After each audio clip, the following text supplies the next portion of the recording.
Welcome. In front of me I have HAYLOU Solar Lite and I'm gonna show you how to force restart this watch. To force restart this watch we need to press and hold the side button and keep holding it until the watch turns off. So let's press and hold the button.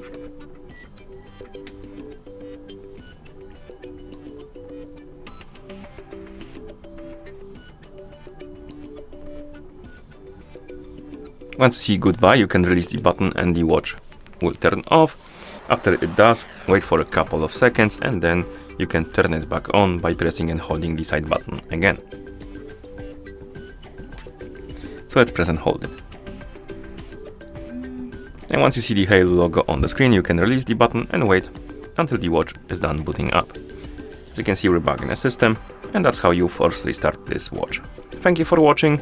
If you found this video helpful, please consider subscribing to our channel and leaving the like on the video.